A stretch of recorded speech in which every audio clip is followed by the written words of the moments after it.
पारसनाथ विवाद को लेकर सियासत तेज होती दिख रही है और ऐसे में मुख्यमंत्री हेमंत सोरेन ने बीजेपी पर निशाना साधा है।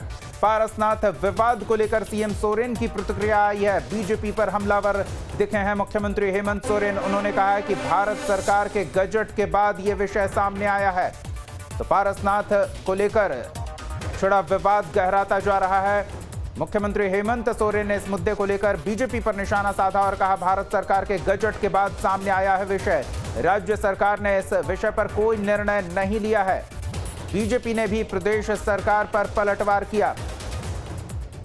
तो पारसनाथ समेत शिखर को पर्यटन क्षेत्र घोषित किए जाने का विवाद बढ़ता ही दिख रहा है पूरे देश में, जहां जैन समाज के लोग प्रदर्शन कर रहे हैं। पर्यटन क्षेत्र घोषित किए जाने के निर्णय को वापस लिए जाने की मांग कर रहे हैं और ऐसे में सीएम सोरेन की प्रतिक्रिया सामने आई है। उन्होंने बीजेपी पर इस मुद्दे को लेकर हमला बोला है। भारत सरकार के द्वारा जो गजट प्रकाशित हुआ है उसको लेके ये विषय आके खड़ा है। राज्य सरकार की तरफ से अभी हम लोगों ने ना उस पर कोई टिक्का टिप्पणी की है, ना किसी तरीके का कोई हम लोगों ने उस पर कोई निर्णय लिया। अब ये किस संदर्भ में लिया गया है, कैसे लिया गया है, इसकी थोड़ी उससे जानकारी लेनी होगी, तत्पश्चात हम आपको बताएंगे। लेकिन ये बिल्कुल इसमें कोई चिंता करने की आवश्यकता नहीं है। सभी समाज, सभी धर्मों के प्रति हमारा सम्मान है और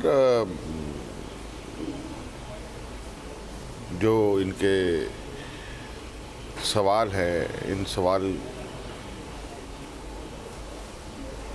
के क्या हल हो सकते हैं, ये हम जरूर देखेंगे। ये भावनात्मक विषय है, लोगों का आस्था से जुड़ा हुआ विषय है, इसलिए किसी प्रकार का निर्णय लेने से पहले राज्य सरकार को लोगों के भावनाओं से अवगत होना चाहिए। उसके बाद इस प्रकार की कार्रवाई करनी चाहिए। स्वाभाविक है कि लोगों का वहाँ पर आना जाना, चाहे धार्मिक भाव से लोगों का जुड़ा हुआ रिश्ता है, उसको पर्यटक स्थल बनाने से निश्चित रूप से जो लोग नहीं चाहते वो सब काम होंगे। इसलिए विचार करके ही इस पर करना चाहिए निर्णय। राज्य सरकार को हर वो काम करती है जैसे कि आपसी द्वेष, आपसी सौहार्द बिगाड़ने का काम लोग करते हैं। इसलिए इस प्रकार की अनुशंसा करने से पहले चिंता करनी चाहिए।